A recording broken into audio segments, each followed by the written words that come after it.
অসৎ মানুষের সঙ্গে থাকার চেয়ে নিঃসঙ্গ একাকিত্ব থাকাটা অনেক বেশি শ্রেয়।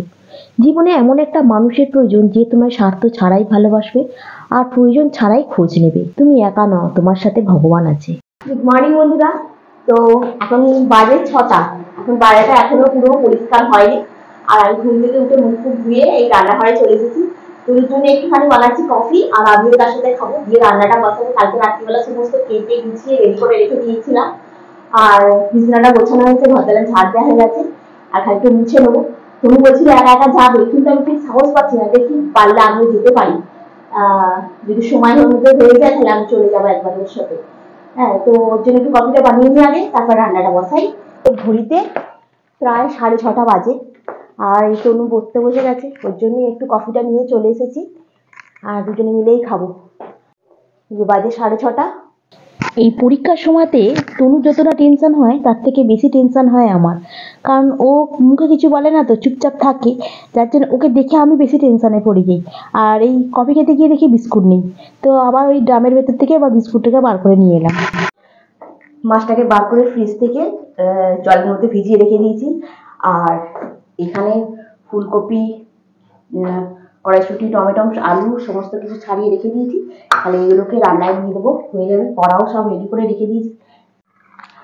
কি বলতো, পরীক্ষাটা হচ্ছে তো টেনশনটা হচ্ছে আমার, কারণ আমি একদিন সকালবেলা একবার 5টায় উঠেছি, আবার ঘুমিয়ে পড়েছি, আবার 5:15-20 এরকম আবার উঠছি। এরকম করে করে আমি বলি না, আর জেগে থেকে ঘুমিয়ে থেকে লাভ নেই। 5:30 বাজে, তখন ঘুম থেকে উঠে পড়েছি তাড়াতাড়ি করে। আর উঠে কাজ বাজ করছি, যেন কি মানে টেনশনটা বেশি হচ্ছে। কারণ দীনবন্ধু কলেজে সিটটা পড়লে না এতটা টেনশন হতো না, আর এই সিটটা পড়েছে সেই রামতলায়। তো সেই জন্য যেতে হবে এতটা দূর, আর ট্রেনে করে করে কথা। আর ও কোনোদিন ট্রেনে করে একা একা যায়নি, তো সেই জন্য আর বেশি টেনশন হচ্ছে। আর গার্জেনরা কেউ একজন গেলে তুমি ভালো হতো। ওরা বলছে বন্ধুরা সবাই মিলে আমরা একসাথে চলে যেতে পারবো, কিন্তু ফার্স্ট দিনটা ভাবছি আমি একবার যাবো না যাবো না, ঠিক করে বুঝে উঠতে পারছি না। তো সেই জন্য দেখি যদি তাড়াতাড়ি কাজ বাজ হয়ে যায়, তাহলে ওই 7:45 বেরোবে বলছে, সেই 7:45 তাড়াতাড়ি করে বেরিয়ে যাবো। তাড়াতাড়ি করে রান্নাটা আগে করে নিই। আর এদিকে কড়াই একটু তেল দিয়ে একটু মানে শুকনো লঙ্কা, একটু পাঁচফোড়ন, একটু তেজপাতাকে ভালো করে দিয়ে, আর এই ফুলকপির ঝোলটা এর মধ্যে সাবলে দিলে এই ঝোলের টেস্টটাও বেরিয়ে যাবে আর খেতেও খুব সুন্দর হয়।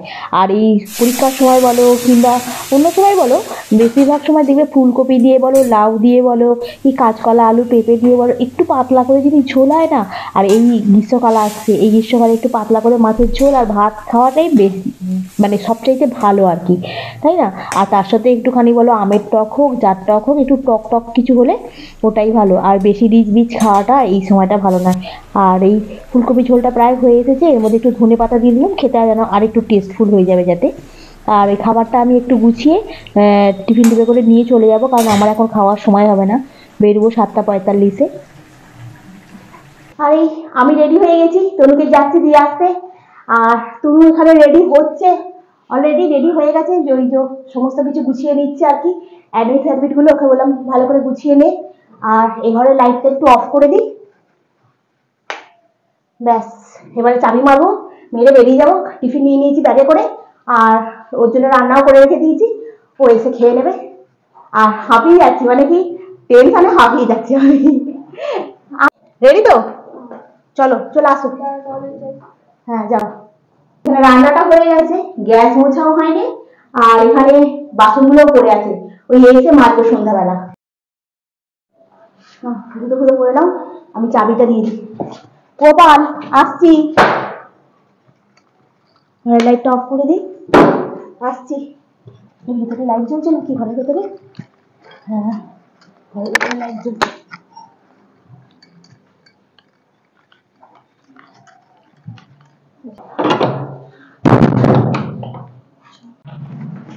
আমরা দিয়ে নেমে পড়লাম।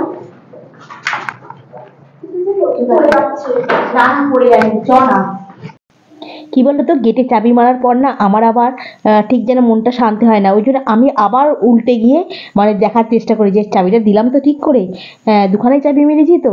হ্যাঁ, মানে কিরকম হয় বলতো, কোথাও গেলে একটু নিজের আর কি এরকমই মনটা হয়। আর এই বেরিয়ে পড়লাম রাস্তায়। আমরা স্টেশন চত্বরে চলে এসেছি, এবার যাবো টিকিট কাটতে। টিকিট কেটে নিয়ে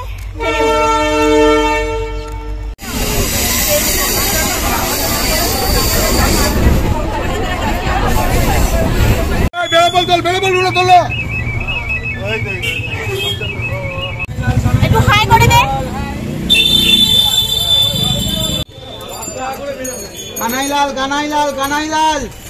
আর এই সাঁতরাগাছি স্টেশনে চলে এসেছি। আর এই ওপরে ব্রিজটা ফাঁকা ছিল বলেই কথা বলতে পারছি, জানো তো, নাহলে কথা বলতে পারতাম না, নাহলে ফাইন হয়ে যাবে এখানে যদি মানে ভিডিও করা হয়।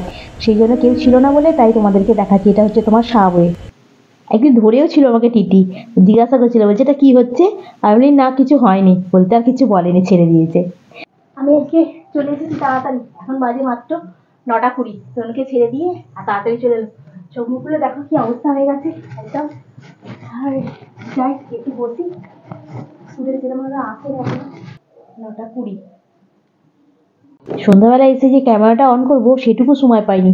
সে বাসন মাজা, রান্না করা, মানে সব কিছুটাই এক হাতে। এই রান্নাটা কমপ্লিট হলো আর খাবারটাই গুছিয়ে নিচ্ছি। হ্যাঁ, আমার খাবারটা আমি নিয়ে যাই, কারণ ওর খাবারটা ও নিয়ে যাক, আমি নাহলে দুটো একসঙ্গে নিয়ে যেতে। আজকে আর পাচ্ছি না, সেই সকাল থেকে ছুটছি, সকাল থেকে। একটা ছোটার মানে আর কোমর ফোমর ধরে পা পা ধরে এক কাণ্ড হয়ে আছে আমার। আর এই বসে পড়ি, দিয়ে খাই, খেয়ে দে আবার। আর খাওয়া দাওয়ার পর দেখি নাইটিগুলো সোফার উপরে পড়ে আছে, এগুলো তো গুছিয়ে রাখতে হবে, কারণ কালকে আবার সকালবেলা উঠে ছোটাছুটি। আর এই ঠান্ডায় দেখো না গলাটা যেন পুরো ধরে যাচ্ছে, মানে কথাগুলো যে বলবো না, সে কথাগুলো যেন ঠিকঠাক করে বলে উঠতে পারছে না, যে জড়িয়ে যাচ্ছে। তো খাওয়া দাওয়াটা কমপ্লিট হয়ে গেছে। হওয়ার পর এখন আমি বসে আছি এখানে চুপ করে, কারণ আর আমার ক্ষমতা নেই কাজ করার মতো। আজকে সেই সকালবেলা 5টার সময়, বললাম না 5টার থেকে উঠতে 5:30টায় উঠেছি।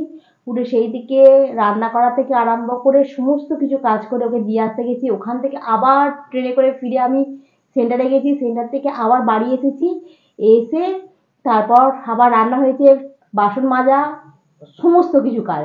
আর কি বলবো, একটা সংসারে কত কাজ থাকে সেটা তোমরা জানোই।